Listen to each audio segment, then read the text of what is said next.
I've already had my breakfast this morning and I'm not baking sourdough bread today, but I am excited about sharing some things that I have learned since I went to the Bread Beckers class. And have done some more experimenting with baking homemade sourdough bread from freshly milled grains. And I just want to show you some things that I'm learning. As you look at these loaves, these are my latest 2 loaves of bread.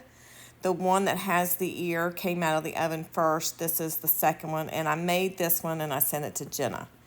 Now, I made both of these loaves the same day. And if you look here, you see that this one, I'm going to call this one mine, the first one that came out of the oven. And you can see the crumb is really tight right there at the bottom. But it's still very nice. It's very soft, it's tall, it has nice holes in it, what we call a nice crumb. You look at it, it's beautiful. Now this is mine, this is the one I kept. This is the one that I popped in the oven after and I sent to Jenna's house. This one, mine, is about 3.5 inches tall, so that's a pretty good rise. But comparatively speaking, we've got this one that I sent to Jenna's that's like 3 3/4 tall. Again, looking at mine, we look at it, we see at the bottom the texture is more open in the one that I sent to Jenna's. This again, this was the one I kept. You look at the top and you see that it's nice open, it's got great crumb. This is the one I sent to Jenna's, nice open, got great crumb. So really they're very close, and I tried some new things that I want to share with you when I do my next bake.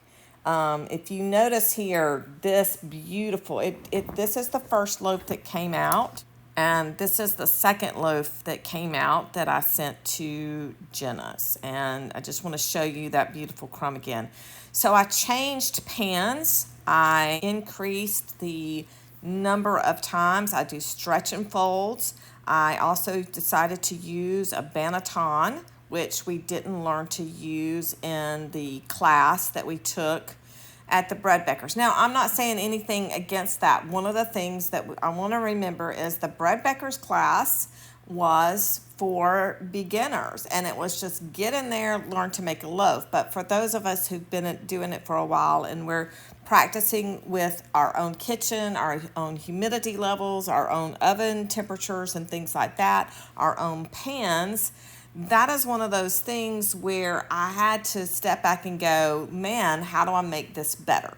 So I'm really excited to give you just this little teaser on what I've got coming up. So I just want to show you, the first loaves that I've done, they spread out a little bit, and I realized I was using a pan that was allowing that to happen, and I had 2 Dutch ovens, and so I switched, and I did some more research on my own, read up and realized that for freshly milled grain, that when you're making bread, it doesn't have as much protein, it doesn't have as much gluten in it as store-bought does. So I had to make sure that I built up the structure more. That's why I decided to go with more of a doing more stretch and folds. So I just wanted to give y'all this little teaser. I wanted you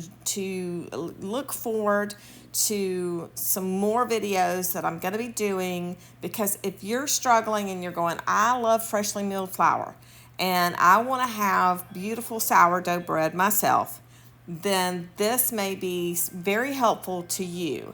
And all of this is just exploring. If you've been in there, if you've been in your kitchen and you've had some fails, or you've had some, why is this not turning out the way I want, please leave me some comments. Let me know what you're struggling with. Let's maybe figure this out together. If you're not using freshly milled flour, I highly encourage you to. And if you are near Woodstock, go to Bread Beckers. That's Woodstock, Georgia. If you're not near Woodstock, Georgia, there are other companies out there who sell grains, whole grains. You can find them like Azure Standard, Amazon. I have some links for some grain now. Because I get mine from Bread Beckers. I haven't tried these, but I'm just sharing these with you so that you can give it a try, okay? But I highly recommend getting the Wonder Mill for grinding your own wheat. Now, I have the Whisper Mill. I've had mine for so long that, like 30 years. So I have the Whisper Mill, but it's still the same machine. Thank you so much for joining me in my kitchen this morning. If you love sourdough bread, if you love baking for your family or just feeding your family nutritious meals, then stick with me, subscribe, give me a thumbs up, and be sure to join me as we explore more in the kitchen, more about holistic health, more about living a whole, healthy life.